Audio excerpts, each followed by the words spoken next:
Welcome back. You know, it's always an honor to have Brian Mast on, combat veteran, Afghanistan, bomb technician, and you suffered very horribly there. But I wanted to ask you a couple of questions about the budget.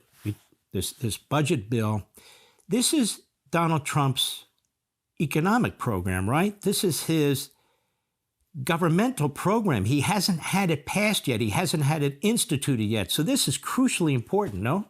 It's signature for President Trump, but it's signature for the House of Representatives and the Senate as well. This is our chance to go out there and say, everything that we did back in 2017 in President Trump's first term, cutting taxes, doubling the standard deduction for every family, doubling the child tax credit, putting in something where small businesses can deduct 20% right off the top from their taxes so they keep more of what they earn.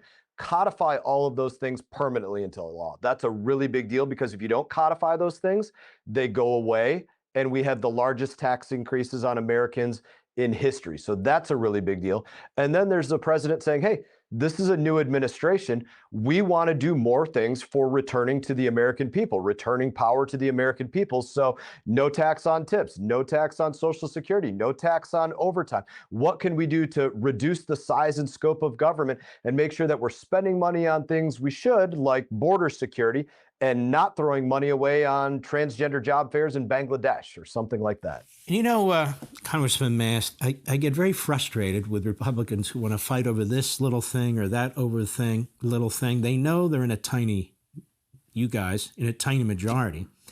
And they know if this doesn't pass, and it doesn't pass soon, it takes time for things like that to resonate throughout the economy. I remember when Reagan passed, it took 14 months to resonate.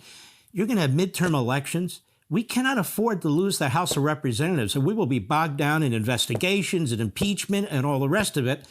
And the entire Trump agenda, the nation's agenda, will be completely, I think, destroyed.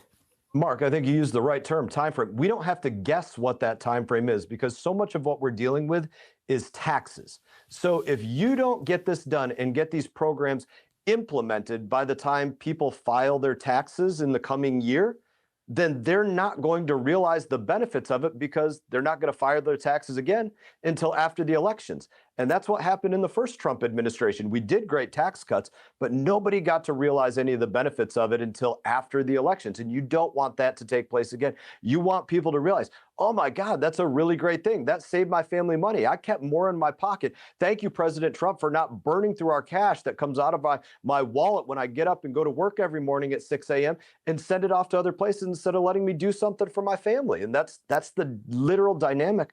I want to touch on something else that you said. You said, you know, these small little things. It's not just small little things. There are two very different directions of negotiation going on. And so for red states like the state of Florida, you have us coming to the table and saying, okay, we're not trying to get anything more. We're not trying to add or expand a program. We're trying to say, where can we cut waste, fraud, and abuse and the size and scope of government and hopefully not do harm to the state of Florida in any kind of way? How can we do that?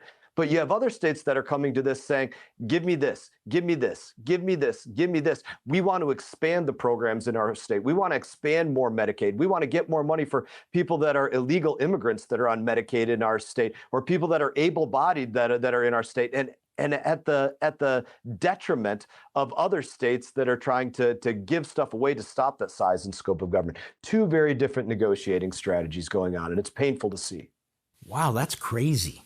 After all this time, after Doge and all the bloat and fat that everybody sees, you still have people who are trying to roll the taxpayer in the Republican Party. How do you think this is going to turn out? I mean, the speaker has been quite the Houdini. I don't know. You think he can do it again? I think, Speaker Johnson, one, he has a great ability to go out there and speak honestly with everybody. He is trusted that when he comes and speaks to you, he's doing his level best to not try to pull the wool over your eyes in any kind of way and be an honest negotiator. But he has the other great advantage of he's working hand in glove with President Trump. Again, this is President Trump's signature piece to do right by the American people. And that's a simple ask that everybody should be able to rally around.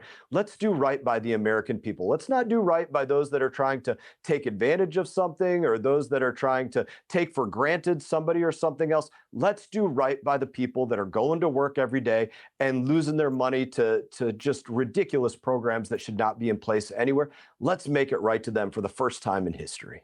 You know, I would think every element of the Republican Party could get behind this. I really would, because it's, you know, a house divided, as Lincoln said, destroys itself. And at some point, you've got to vote on something. What do you think? Do you think that point's coming soon? Because I know the Speaker wants to get this done.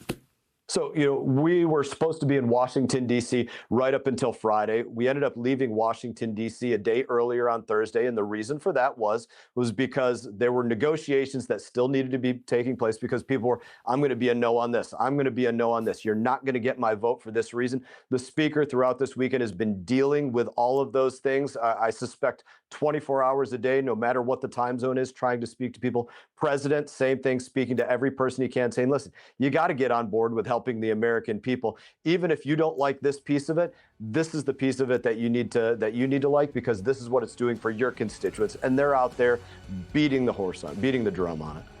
We'll be right back. Hey, Sean Hannity here. Hey, click here to subscribe to Fox News YouTube page and catch our hottest interviews and most compelling analysis. You will not get it anywhere else.